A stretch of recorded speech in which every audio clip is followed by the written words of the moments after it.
is the only verse that I wanted. Hallelujah. Hallelujah. The youth can be righteous while they are in the world. But there is the youth that were righteous. There are youth that brought an impact.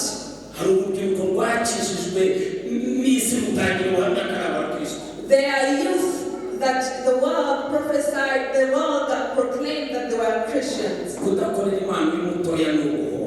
So, not serving the Lord while you're still young, it is a loss. Do you imagine a scenario of speaking of the Lord when you are toothed?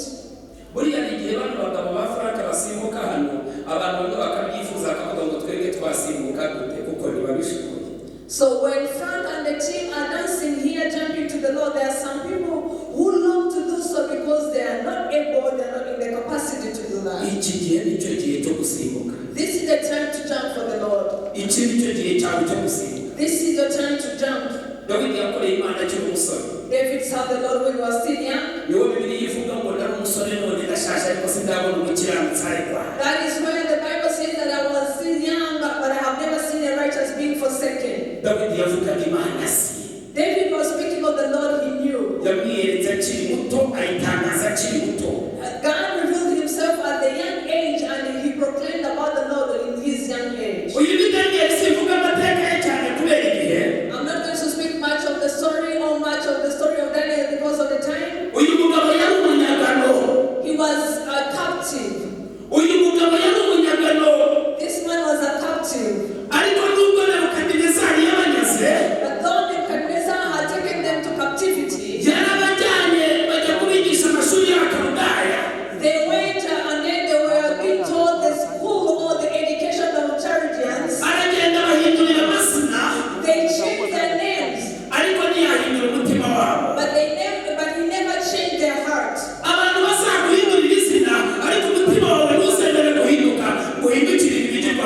People may change, people may confront you to be someone else, but never allowed to be confronted so that you may turn to the idols.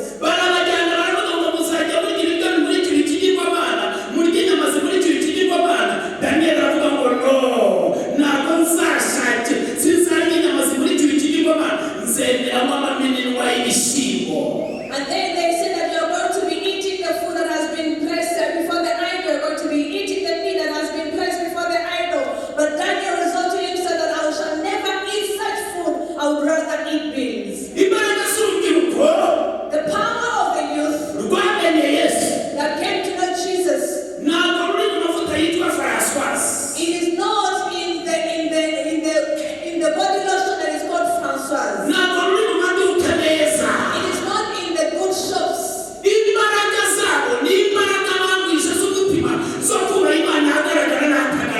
The power that they have, it is the power that they have kept into the hearts of some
There is an authority that God puts in his feet. When you step into the places that are of impossibility, it comes to be the possibility. One time, I went to rent a house in a place called Kichukiro. I was a young youth who was reviled to God. I was still 27 years of age. I had just married. We rented a house. I was reviled to God. And then, so the sorcerers would send the witch, but in form of dogs. So dogs would come, climb on the gates, and then they come into our compound. When I woke up at night, my spouse told me that these are thieves.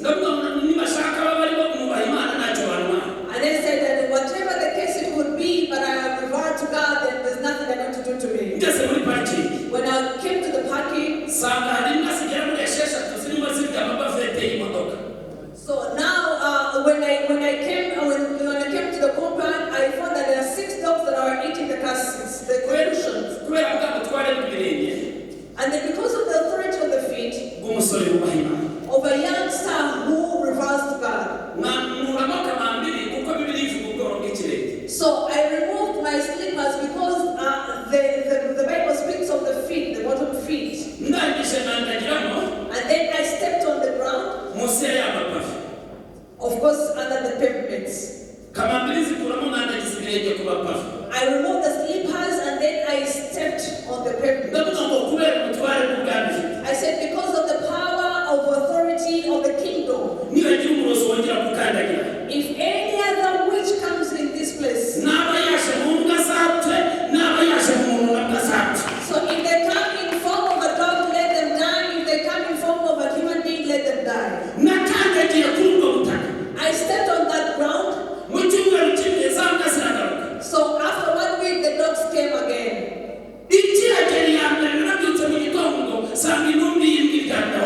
So as soon as it came in the next morning, I found a dead dog. This power. Elijah was serving the Lord in his young age. But there are these kind of people who are the power of the Spirit of the Lord. When they would stop the rain would immediately be stopped.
no gusoma ijambo ry'Imana. is to read the Bible.